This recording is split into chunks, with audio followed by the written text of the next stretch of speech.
బ్రతుకుతారు అని మర్చిపోయింది. ఆ హాస్పిటల్ డైరెక్టర్ నన్ను కూర్చోపెట్టి అరగంట మాట్లాడి ఇదే జబ్బు ఒక పెద్ద ప్రెసిడెంట్కి కూడా వచ్చింది, కానీ అతను బ్రతకలేదు. నీ భార్య కూడా ఒకవేళ బ్రతుకుతుంది అనుకుంటున్నావేమో, బ్రతకదు అని చెప్పారు. శర్మ గారు నాకు ఒక చిన్న ఉత్తరం రాసి, పాస్టర్ గారు ఈమెకి ఆంధ్రాలో ఏ ఆసుపత్రికి తీసుకెళ్ళొద్దు, బ్రతకదేవుడి. వెల్లూరులో ఒక ఆసుపత్రి ఉంది, సిఎంసి హాస్పిటల్, అక్కడికి తీసుకువెళ్ళమన్నారు. మాకు సిఎంసి ఆసుపత్రి ఎక్కడ ఉంటుందో తెలియదు. నేను సిఎంసి ఆసుపత్రికి తీసుకెళ్ళాను.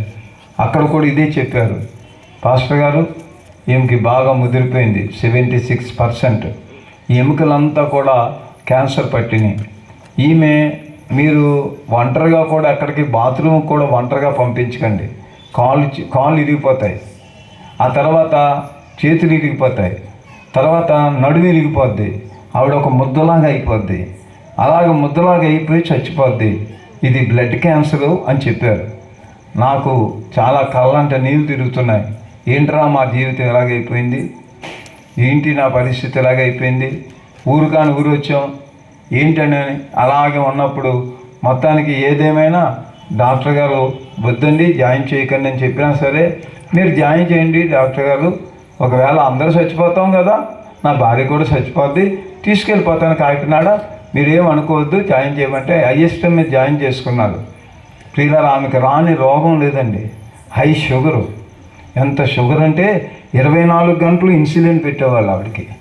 హై బీపీ, ఎంత బీపీ అంటే నరాలు పగిలిపోయేంత బీపీ.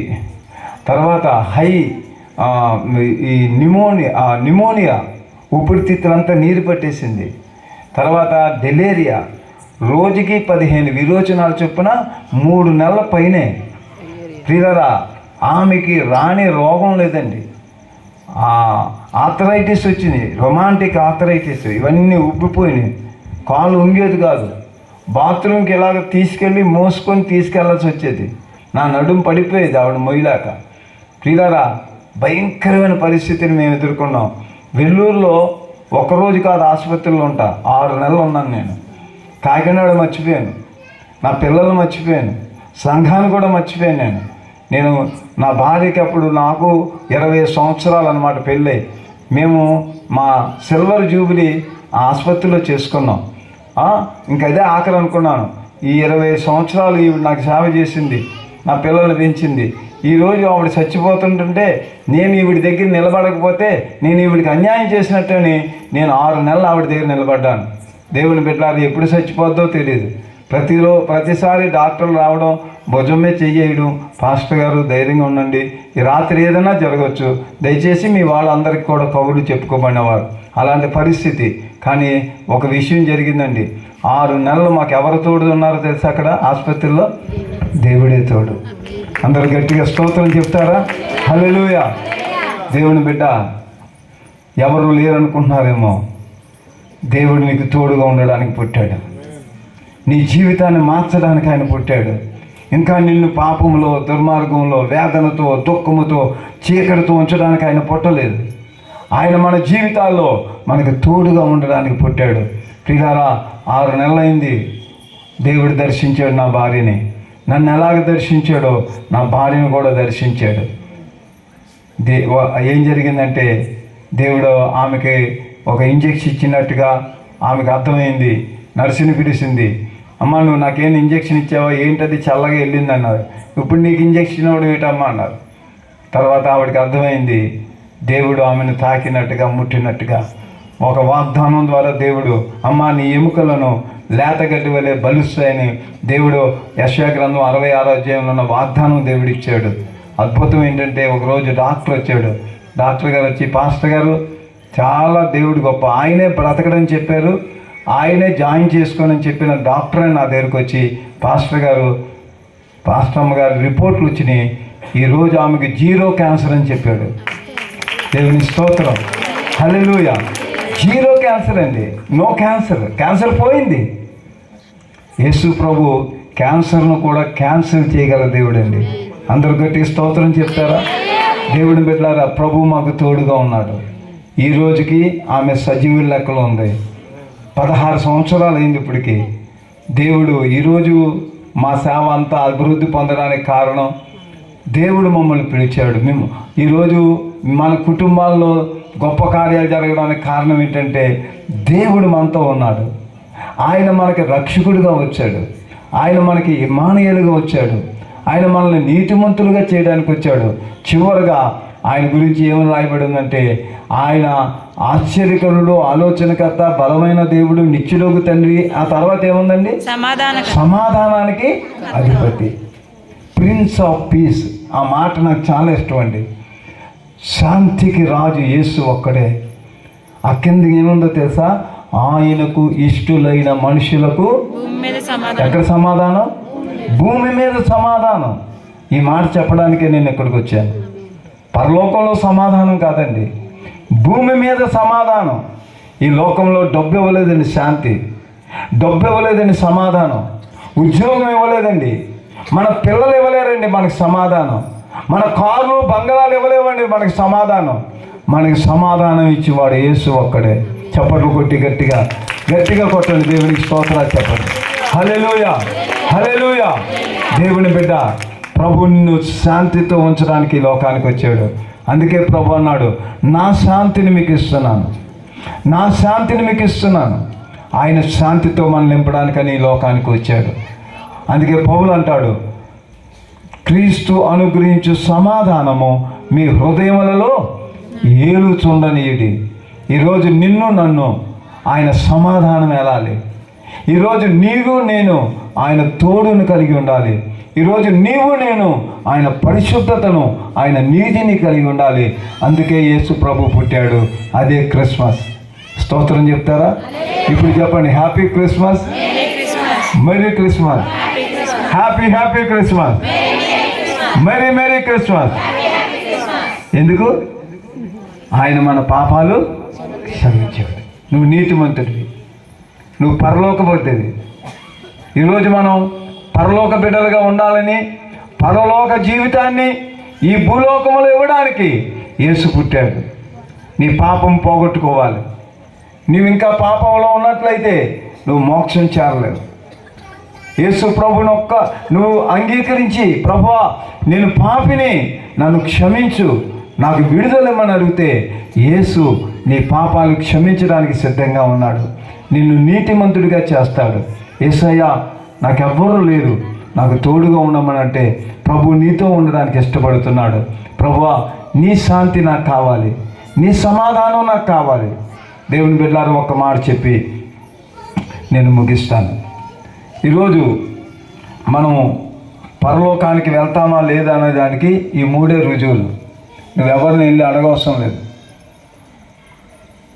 ఒక్కొక్క అమ్మ వచ్చి అడుగుతుంది, నేను పాస్టర్ గారు కొంచెం భయంగా ఉంది, పరలోకం వెళ్తానంటారా అని అడుగుతుంది. అప్పుడు నేనేం చెప్తానంటే, అమ్మ నువ్వు గ్యారంటీకి వెళ్ళిపోతావు. పరలోకంలో అసలు ఏదైనా సీట్లు ఉంటే మొదటి సీట్ నీదే అని చెప్తాను. ఎందుకంటే అలా చెప్పలేదు అనుకోండి, గుడికి రాదు, ఇంకా గుడికి రాదండి అన్నీ. అందుకని మాలాంటి పాదల్ని ఎప్పుడు అడగకండి. పరలోకం వెళ్తావా లేదా నిన్ను నువ్వు అడుక్కో. నీకే రుజువు ఉంది, పరలోకం వెళ్తావా లేదో. అయ్యా నేను మారు మనసు పొందేనా? నువ్వు మారు మనసు పొందలేవో నీలోనే రుజువు ఉంది. నువ్వు మారు మనసు పొందితే నీ జీవితం మారిపోద్ది, అదే రుజువు. దేవుని స్తోత్రం. యేసుక్రీస్తునందు ఎవడైనా ఉంటే వాడు నూతన సృష్టి, పాతవి గతించింది. నీలో ఒక మార్పు వచ్చేస్తుంది, నీకు తెలిసిపోద్ది. నీ మార్పు నీకు తెలుస్తుంది, నీ మార్పు నీ భర్తకి తెలుస్తుంది, నీ మార్పు నీ భార్యకి తెలుస్తుంది, నీ మార్పు నీ ఆఫీసులో కూడా తెలుస్తుంది. నువ్వు రక్షించబడిన బిడ్డవు అన్నమాట. అలాగే దేవునితో నువ్వు ఉంటావు, నువ్వు పరలోకంలో ఉంటావు అనేదానికి ఇంకొక రుజువు ఏంటంటే ఆయన ఇమ్మానుయేలుగా ఎప్పుడు నీతో ఉంటాడు. నువ్వు ఆయన అనుభవిస్తూ ఉంటావు, ఆ ప్రభువుతో మాట్లాడుకుంటూ ఉంటావు, ఆ ప్రభువుకి నువ్వు దగ్గరవుతూ ఉంటావు. అదే రుజువు అండి. అలాగే నీ జీవితంలో పరలోకంలో ఉంటావా లేదా, నేను మార్పు చెందానా అండి, నేను మారు మనసు పొందానా అండి, నేను దేవుని బిడ్డనా అనే ప్రశ్నకి జవాబు ఏంటంటే ఆయన సమాధానం నీలో ఉంటుంది. స్తోత్రం చెప్తారా? ఆయన శాంతి నీలో ఉంటుంది. ఇది ఎవరు తీయలేరండి. ఈ బైబిల్ కాల్చేయగలరు, ఈ బైబిల్ కాల్చగలరు, కానీ నీ గుండెల్లో ఉన్న శాంతిని ఎవడు తీయలేడు. నీలో ఉన్న రక్షణ, నీ పరలోక జీవితాన్ని ఎవడు తీయలేడండి. కనుక దేవుని బిడ్డలారా, యేసు ప్రభు జన్మ మన పాప క్షమాపణ కొరకే. యేసు ప్రభు జన్మ మనతో ఉండడానికే. యేసు ప్రభు జన్మ మనకి శాంతినివ్వడానికే. ఆయన ఇచ్చే శాంతి, ఆయన ఇచ్చే పాపక్షమాపణ దేనికయ్యా అంటే నిత్యము పరలోకంలో ప్రభుతో ఉండడానికి. దేవునికి స్తోత్రం చెప్పండి. దాని కొరకు ఆయన వచ్చాడు. కనుక ఈ రాత్రికాల సమయంలో ఈ 3 అనుభవాలు మీలో ఉన్నాయో మీరు ప్రశ్నించుకోవాలి. ఇంకెవ్వరూ ఇక్కడ పాపం కింద ఉండకూడదండి. ఎవరు పాపం కింద ఉండొద్దండి. ప్రభువా, ఏ పాపము నన్ను నేలనివ్వద్దు. ప్రభు చేసిన తప్పునే నేను మళ్ళా చేస్తున్నాను, నాకు విడుదల ఇమ్మని అడగండి. ప్రభు ఇస్తాడండి, ప్రభు ఇస్తాడు, చాలా విడుదల ఇస్తాడండి. నేను మీకు చిన్న ఉదాహరణ చెప్తాను. ఇంతకుముందు విగ్రహారాధన చేసిన వాళ్ళు ఉన్నాం. విగ్రహారాధన చేసి మీరు యేసు ప్రభుని నమ్ముకున్నారు. ఇప్పుడు మళ్ళీ మిమ్మల్ని ₹1 కోటి ఇస్తానంటే చేస్తారా? చేయరు. కారణం ఏంటి? అందులోంచి నువ్వు విడుదల పొందావు. అలాగే కొన్ని తప్పులు ఉన్నాయి.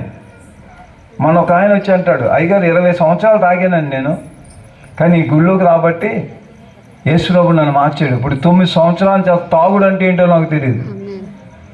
ఇంకొక ఆయన అంటాడు, పాస్టర్ గారు నేను 30 సంవత్సరాల నుంచి వస్తున్నాను, బీడీ తాగేవాడిని, కానీ దేవుడు నన్ను మార్చాడండి. ఇప్పుడు అసలు బీడీ తాగుతున్నా, సిగరెట్ తాగుతున్నా, వాసన పడడం లేదండి నాకు. కారణం ఏంటంటే విడుదల ఇచ్చాడు. దేవుని బిడ్డలారా, ప్రభు నీకు విడుదల ఇవ్వడానికి ఈ లోకానికి వచ్చాడు. దేవుడు మన జీవితంలో మనతో ఉండి, మనకు తోడుగా ఉండి, ఆయన మనకు సహాయం చేయడానికి వచ్చాడు. కనుక ఈ రాత్రికాల సమయంలో ఆ ప్రభువుని మనం అంగీకరిద్దాం. మనం నీతిమంతులుగా జీవిద్దాం, పరిశుద్ధులుగా జీవిద్దాం. మన జీవితాల్లో ప్రభు కొరకు జీవిద్దాం. తప్పకుండా దేవుడు సహాయం చేస్తాడు. అందరూ దేవుని స్తోత్రం చెప్తారా? ఈ రాత్రి ఎలాంటి వేదంతో ఉన్నారో నాకు తెలియదు, ఎలాంటి భయం మీలో ఉందో నాకు తెలియదు, లేదా ఎలాంటి రోగం ఉందో నాకు తెలియదు. దేవుని బిడ్డలారా, నన్ను స్వస్థపరిచిన దేవుడు మిమ్మల్ని స్వస్థపరచలేడా? నా భార్యను బాగు చేసిన దేవుడు మిమ్మల్ని బాగు చేయలేడా? నన్ను మార్చిన దేవుడు మిమ్మల్ని మార్చలేడా? చీకటైపోయిన నా ఇల్లు దేవుడు వెలిగించినట్టుగా మిమ్మల్ని వెలిగించలేడా? ఈరోజు ఎన్నో చింతలతో ఉన్నామేమో. ఒక పాట పాడుతూ ఉంటాం కదా, చింత లేదిక యేసు పుట్టాడు. యేసు ప్రభు పుట్టాడమ్మా. ఆ చింతలన్నిటిలోంచి బయటకు వచ్చేద్దాం. ఒకసారి లేచి నిలబడండి, ప్రార్థన చేసుకుందాం.